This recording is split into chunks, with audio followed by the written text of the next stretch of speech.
Bērnības laiks bija ļoti pozitīvs laiks. Es augu Mangaļsalā, tas ir Rīgas tāds nostūris. Mācījos Vecmilgrāvī. Tad pamazām laikam ejot kaut kā gribējās kaut ko savu darīt, pārvākties, bet es vēl, protams, nebiju pieaudzis, un kad pieaugu, tad palika kur 18, 19 gadi, tad es principā arī izvācos ārā no mājas. Un tad arī principā uzreiz tam sākās arī studijas gaitas. Sākām radīt studiju un sākām muzicēt. Atradu kopīgus biedrus, kopīgas intereses, un tā viss kustējās. Bet kurā mirklī bija tas klikšķis, jā, hip-hops? Tas varēja būt gads, tas varēja būt 2006. gads. Es jau biju rakstījis iepriekš kaut kādus tekstiņus, bet tas tā nebija nopietni. Un tad vienreiz pie maniem nonāca Skype mikrofons, un tad es dabūju kaut kādu bītu, random ārzemnieku, un tad uzskaitīju uz viņu, pašam likās, wow, baigais brīnums, es to izdarīju. Protams, daudziem sasūtīju to dziesmu, un par to ļoti tagad kaunos, kad dažas tās dziesmas ir atrodamas, bet tā laikam ejot, jo vairāk darīju, sanāca labāk un labāk. Un, protams, arī daudz dzīves atklāsmes man lika saprast dažas lietas, ko es darīju nepareizi, un kā vajadzētu darīt, un kādā virzienā vajadzētu kustēties. Tā kaut kā. Vai tās tematikas gadu laikā ir mainījušās, vai kā iepriekš minēja pie savas tagadējā albuma vairāk tās sociālās? Jā, iepriekš tās bija savādākas. Tās arī bija, protams, no sirds tēmas, protams, es uz tām vairs nespēju tās sasaistīt ar savu dzīvi kā šīs tēmas, bet es radīju to no sirds tāpat, bet tēmas ir pavisam savādākas. Ir bijuši dažādi posmi, kaut kādas lietas, kas man satraukušas, kas man sarūktinājušas, iepriecinājušas. Tagad es nedaudz savādāk, es vairāk kaut ko citu mēģinu ielikt, vairāk nedaudz savas enerģijas. Iepriekš es tā kā nedaudz iespējams paņēmu kaut kādas iedvesmas vairāk no citiem, bet tagad es mēģinu radīt vēl kaut ko unikālu savu. Kaut kā arī nedaudz caur meditāciju, caur sevis iepazīšanu. Protams, arī izejot ārā, es spēju iedvesmoties no jebko ieraugot, es varu uzrakstīt par jebko. Bet pēc tam, protams, es pārdomāju, vai es gribu par to ierakstīt, vai tas ir tas, ko es gribu cilvēkiem likt klausīties un lai viņi klausās. Tas ir cits jautājums. Un cik, teiksim, tā viena dziesma, top ilgi? Tur var būt ļoti dažādi.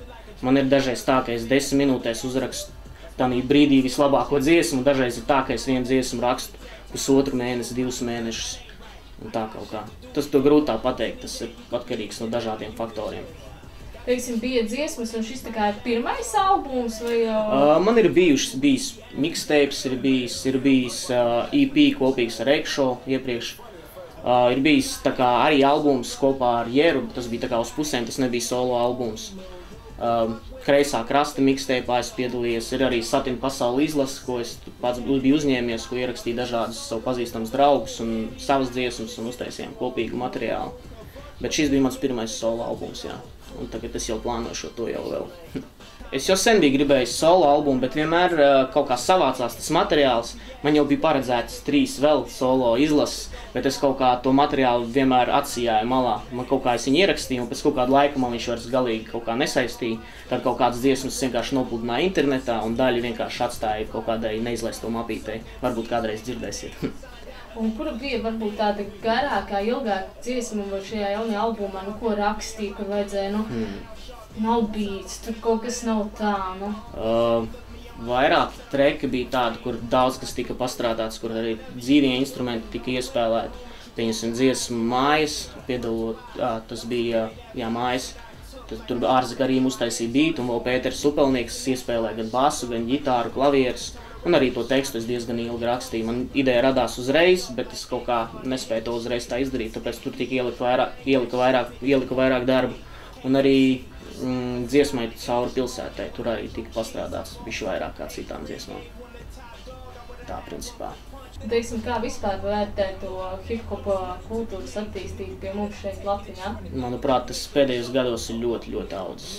Jā, un paskatās kaut vai tas pats Ansis, Skutelis, Pionieris, Kreisais krasts, ļoti daudz, kas ļoti spēcīgs materiāls nāk ārā pēdējā laikā. Neuzskatu, ka atpaliek no kaut kādas ārzemju mūzikas, galīgi nē.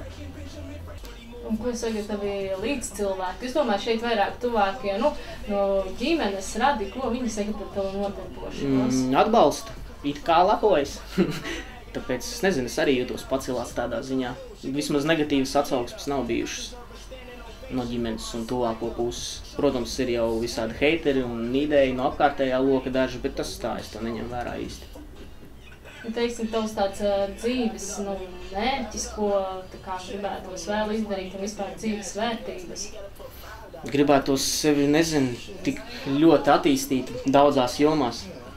Šobrīd tā ir arī mūzika, un arī garīgi sevi attīstīt, daudz ko vairāk izprast, saprast, palīdzēt citiem gribu, tuvākajiem un tiem, kam tas ir nepieciešams. Daudz mērķi.